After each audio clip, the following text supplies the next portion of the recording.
बांगलादेशातील अत्याचाराच्या विरोधात सगळीकडे आता निषेध व्यक्त करत आहे। त्यासाठी यवतमाळ येथील पोस्टर ग्राउंडवर सुद्धा निषेध सभा व्यक्त करण्यात आली आहे। आपल्यासोबत काही कार्यकर्ते आपण त्यांच्याशी चर्चा करणार आहोत।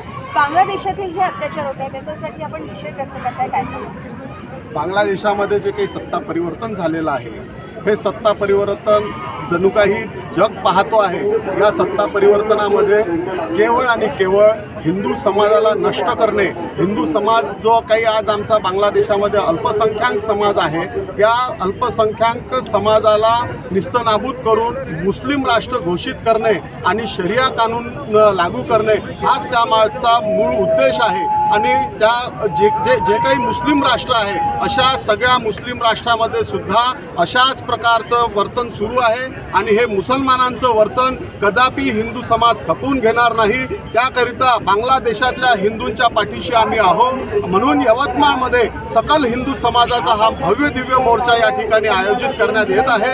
आम्ही बांगलादेशातल्या सरकारला चेतावणी देतो की जर समजा बांगलादेशातल्या या हिंदू समाजाला प्रोटेक्शन दिल्या गेलं नाही, तिथल्या संतांना प्रोटेक्शन दिल्या गेलं नाही, तिथल्या मंदिरांना प्रोटेक्शन दिल्या गेलं नाही, तर भारतातला हिंदू समाज कधीही सीमा पार करून तिथल्या हिंदू समाजाला प्रोटेक्शन देईल। ही चेतावणी आज आम्ही या भूमीतून देत आहोत। ही संत भूमी आहे। जय श्रीराम, जय श्रीराम, जय श्रीराम, जय श्रीराम। याचबरोबर इस्कॉन येथील मंदिरावर हल्ले सुद्धा करण्यात आले होते आणि चिखलीला सुद्धा करण्यात आले। याबद्दल जगभरामध्ये आम्ही जर पाहिलं तर सगळ्यात जास्त एस्कॉनचे मंदिरं आहेत आणि एस्कॉनच्या मंदिरामधून हिंदू समाजाला एक चेतना निर्माण होते। म्हणून हा मुसलमानांचा डाव आहे, मुस्लिम राष्ट्राचा डाव आहे आणि बांगलादेशातली ही चळवळ, बांगलादेशातला सुद्धा सरकारचा हा डाव आहे। त्यातल्या जेवढे संन्यासी आहेत आमचे एस्कॉन मंदिराचे,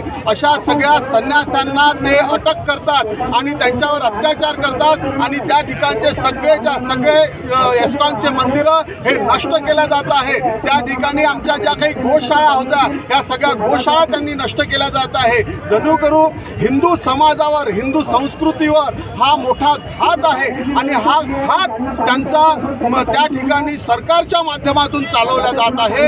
याचाही निषेध आम्ही करतो आहे आणि ज्या एस्कॉनच्या संतांना जी काही अटक केलेली आहे, ही त्यांनी बिनशर्त त्यांना सोडवावं आणि त्यांचा सन्मान करावा आणि त्यांची जाहीर माफी मागावी इंटरनॅशनल लेवलवर। एवढेच आमची मागणी आहे आणि त्याकरता आमचा हा सकल हिंदू समाजाचा मोर्चा आहे। जय श्रीराम, जय श्रीराम, जय श्रीराम। घटना बघण्यासाठी बघत राहा नवराष्ट्र।